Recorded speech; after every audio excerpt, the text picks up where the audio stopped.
Barakatah Yahweh, Barakatah Yahweh Shah, Barakatah Yahweh, Barakatah Yahweh Shah. All praises to Yahweh, Bahashem, Yahweh Shah, Bahashem, Rekakadash.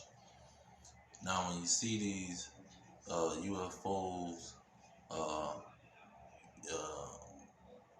UAPs, I think they call them, and these people are so worried about this thing that they saying it's a threat to them. Now, ain't nothing, they haven't shot a missile or shot at them at all. That's what they say. And they definitely haven't been shot at because they probably would have reported it. But if they did, they haven't taken any losses on that scale to be worried about that it's a threat. But they got their military people saying it's a threat. The news people saying that it increased from a couple of years ago. It was like 147. Now it went up to 400. But let's read some of this article and see what we can get out of it. Oh, it's the wrong way. Let me read some of this article.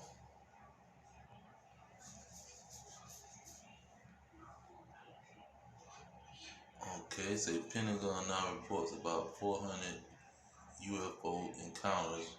We want to know what's out there. And they seeing what's out there.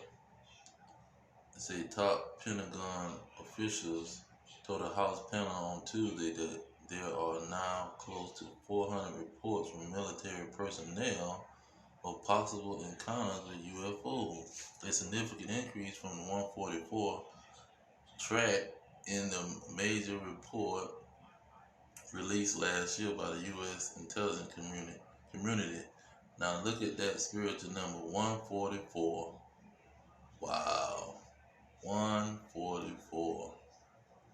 It went from 144 to 400. Now it says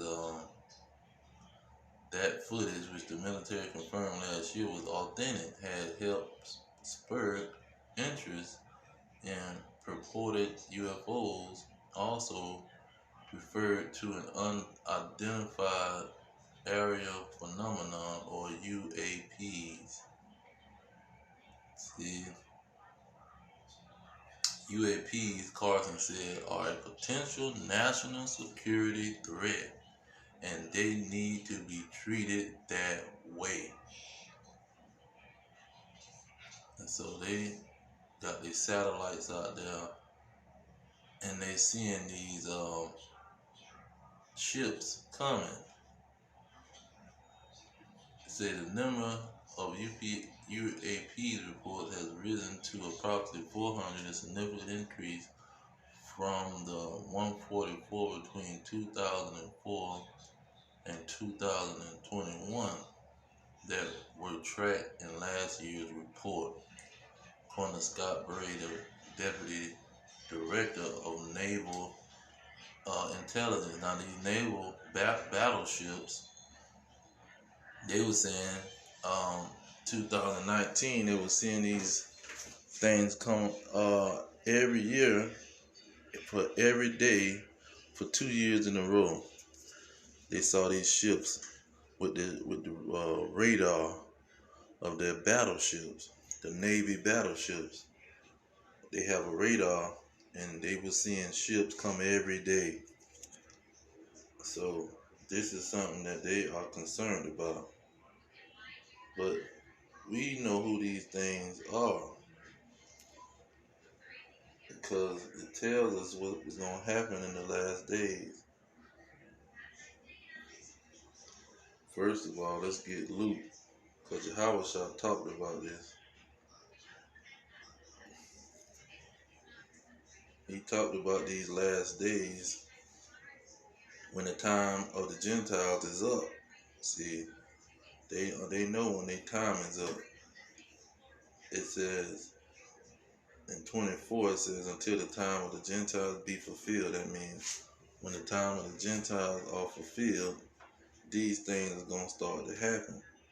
25, it says, and there shall be signs in the sun, the moon, and the stars, and upon the earth distress of nations, with perplexity, the sea and the waves roaring. Now, them signs is talking about these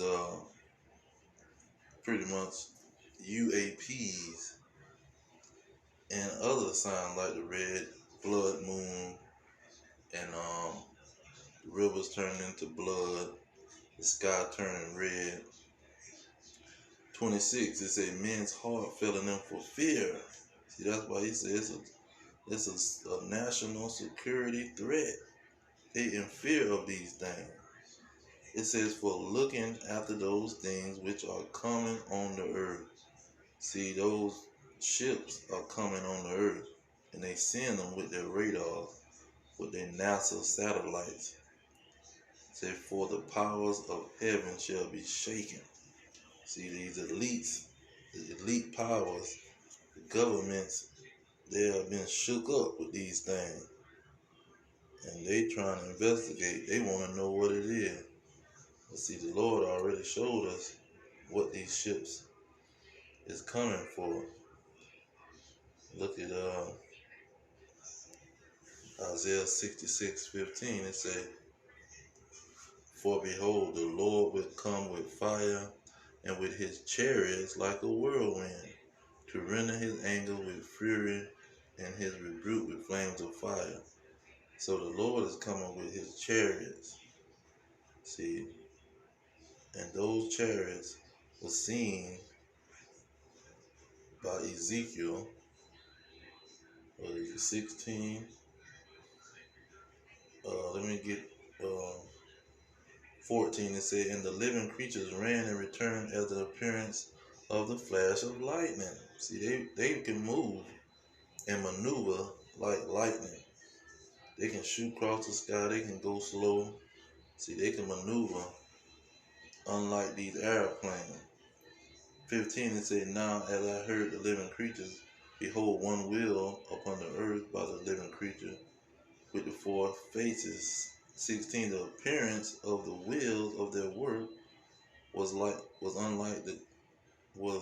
unto the color of beryl, and the four had one likeness, and their appearance of the work was as it were in the middle of the wheel. See, and that's what they have, a round saucer shape to them, because this is what Ezekiel seen in the sky, just like these militaries. Now, when you look at Isaiah 19:1, now this is talking about the spiritual Egypt, not the ancient Egypt. It says, the burden of Egypt, behold, in America is the spiritual Egypt. And when you look at America, this is where most of them UFO, UAPs are showing up, because they got a map showing where the sightings are reported to be seen at, and they all, I'm gonna say almost 100%, but 90 something percent is in America.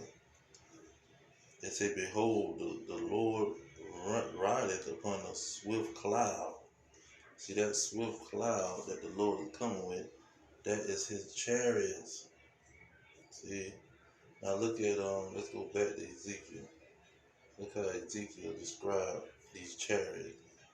Verse 4, he said, and I looked, and behold, a whirlwind came out of the north, a great cloud. Ain't that's what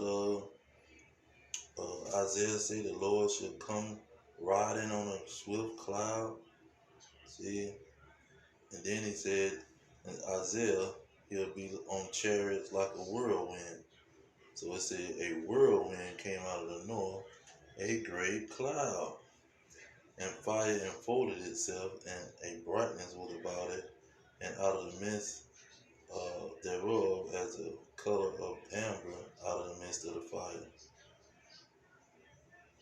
And it said, Verse 5, also out of the mist there came the likeness of four living creatures, and that was their appearance. They had a likeness of a man.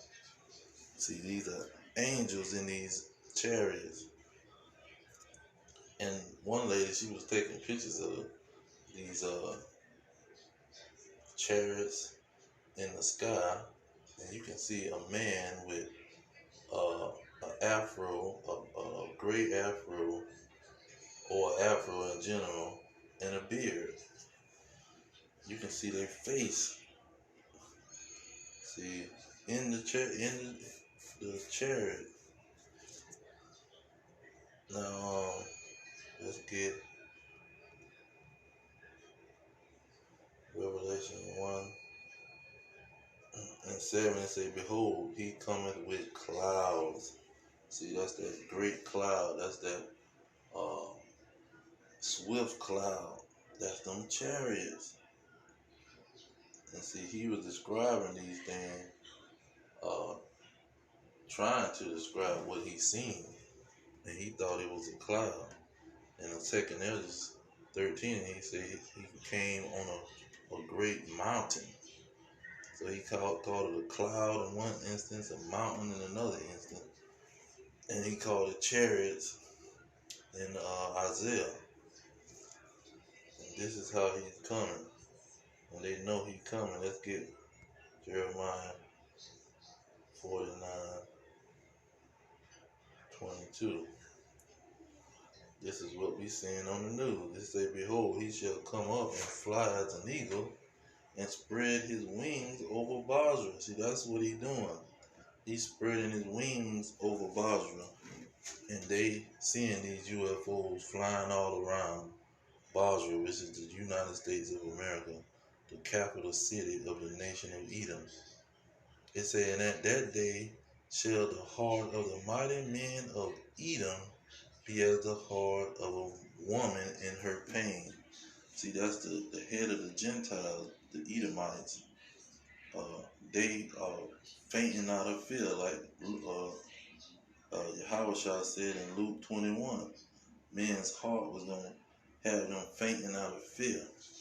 And that's what he said, the heart of the mighty men of Edom be as the heart of a woman in her pain. See, this is what these men are doing in the military. See, they scared to death because they know this is not something from this world that they done seen. This is something that they haven't created, a feeble man. And so it's a security threat, and they are fearing the situation. And it's all through the scriptures. Let's see here. Let's put in chariot of Israel. Now Elijah was taken up by one of these chariots. Where is it? Let's see. This is when Elijah was taken up by the chariot. It says, verse 11, and it came to pass as they still went up, it went on and talked, and behold, there appeared a chariot of fire and horses of fire. See, the chariot and the horses always coincide with each other. He said, and parted them both asunder, and Elijah went up by a whirlwind into heaven. See, he gave you all the description that he gave in the other instances. Chariots, horses, and whirlwind. And look what Elisha said, verse 12, it said, Elisha saw it and he cried, my father, the chariot of Israel, the horsemen thereof. You see, because he understood that this is the vehicles of the angels. Look at Habakkuk 3 and I think 8. Habakkuk was trying to figure it out. It said, was the Lord displeased with the rivers? Was your anger against the rivers? Was your wrath against the sea, that thou did ride upon your horses and your chariots of salvation? See, he was saying what was going on with these chariots that he riding in. In verse 16, he talks about what these chariots was going to be doing, the chariots of salvation.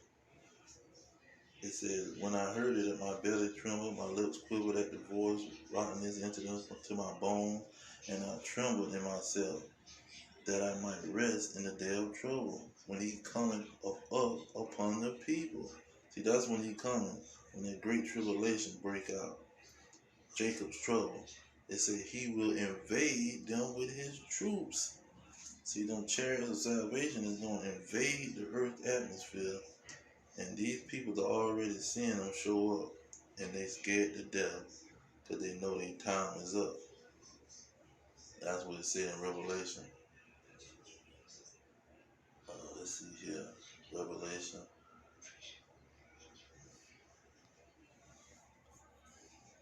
It said, therefore rejoice ye heaven, and ye that dwell in them. Woe to the inhabitants of the earth and of the sea. He's saying, woe to the earth, because y'all in trouble. For the devil is come down unto you, having great wrath, because he knows that he have but a short time. See, they investigating.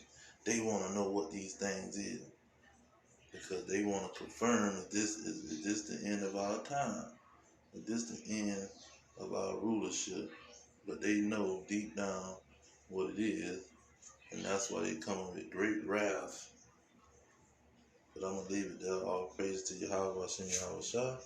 Hashem Kakadash. Double honors to the elders pushing the truth. Peace to the elect worldwide. Our kingdom is at hand. Shalom.